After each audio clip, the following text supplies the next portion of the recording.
ഇക്കഴിഞ്ഞ UN general അസംബ്ലിയോടനുബന്ധിച്ച് Arab രാഷ്ട്രങ്ങളും ട്രംപും ഒരു പ്രത്യേക മീറ്റിംഗ് ഏതു വിധത്തിലും യുദ്ധം അവസാനിപ്പിക്കണമെന്ന് ചർച്ച ചെയ്തുകൊണ്ട് ഒരു പ്രത്യേക മീറ്റിംഗ് കൂടുകയും അതിൽ തന്നെ ട്രംപിന്റെ 20ഓളം പോയിന്റുകൾ, അന്ന് 21 പോയിന്റ് എന്നായിരുന്നു പറഞ്ഞതെങ്കിൽ 21ഓളം പോയിന്റുകൾ അവതരിപ്പിക്കുകയും അത് അറബ് രാജ്യങ്ങളൊക്കെ അംഗീകരിക്കുകയും ചെയ്ത ആ പോയിന്റിനെ പിന്നീട് നെതന്യാഹുവുമായി ചേർന്നുകൊണ്ട് ചർച്ച ചെയ്യുകയും ട്രംപും നെതന്യാഹുവിന്റെ കുബുദ്ധിയിൽ ചേർന്ന പോയിന്റുകൾ മാറ്റം വരുത്തുകയും അങ്ങനെ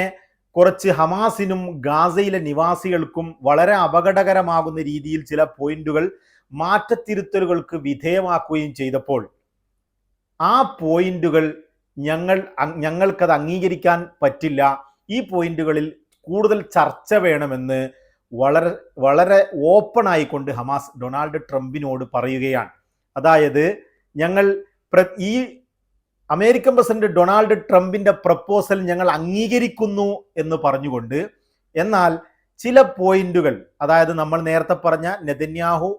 അദ്ദേഹത്തിന്റെ കുബുദ്ധി കൊണ്ട് ആഡ് ചെയ്ത ചില പോയിന്റുകൾ, അത് ഞാൻ മനസ്സിലാക്കിയതാണ് പറയുന്നത്, അന്തർദേശീയ മാധ്യമങ്ങൾ റിപ്പോർട്ട് ചെയ്തതോ മറ്റോ ഒന്നുമല്ല, ആ ഒരു രീതിയിലുള്ള പോയിന്റുകൾ മാറ്റത്തിരുത്തലിന് വിധേയമാക്കണമെന്ന് ഹമാസ് വളരെ വ്യക്തമായി പറഞ്ഞു എന്നുള്ളതാണ്. എന്നാൽ നെതന്യാഹു ഞെട്ടിയത് എന്തിനാണ്? നെതന്യാഹു ഞെട്ടിയത് ഈ പോയിന്റുകൾ ഞങ്ങൾ മാറ്റത്തിരുത്തലിന് വിധേയമാക്കണമെന്നും കൂടുതൽ ചർച്ചകൾ വേണമെന്നും ഈ ഹമാസിനെ പൂർണ്ണമായും ഇല്ലാതാക്കിക്കൊണ്ട് ഒരു ബോർഡ് ഓഫ് പീസിനെ, ഒരു സമാധാന സേനയെ, സംഘത്തെ ഗാസയുടെ ഭരണം കൈമാറുമെന്നുള്ളതും, മുമ്പ് ഇറാഖ് യുദ്ധത്തിലും മറ്റും വംശഹത്യ ആരോപണങ്ങളൊക്കെ വന്ന ടോണി ബ്ലെയറിനെ പോലെയുള്ള ആളുകളുടെ ഈ ഗാസയുടെ ഭരണം കൈമാറുമെന്നൊക്കെയുള്ള ആ പോയിന്റിനെ തീർച്ചയായും ചർച്ചയ്ക്ക് വിധേയമാക്കുകയും അത് ഒരു സ്വതന്ത്ര ഫലസ്തീൻ സംഘടന, ഒരു അതോറിറ്റി തന്നെ ഗാസയെ ഭരിക്കണം എന്നൊക്കെ തുടങ്ങിയുള്ള ചില പോയിന്റുകൾ മാറ്റത്തിരുത്തലിന് വേണമെന്ന് ഹമാസ് ട്രംപിന് മറുപടി കൊടുത്തപ്പോൾ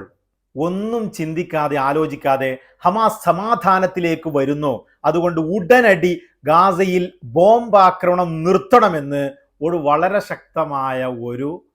പ്രസ്താവന ട്രംപ് അങ്ങ് നടത്തുകയാണ്. ഇത് കേട്ട് ബെഞ്ചമിൻ നെതന്യാഹു ഞെട്ടി എന്നാണ് ഇസ്രയേൽ മാധ്യമങ്ങൾ പോലും റിപ്പോർട്ട് ചെയ്തത്.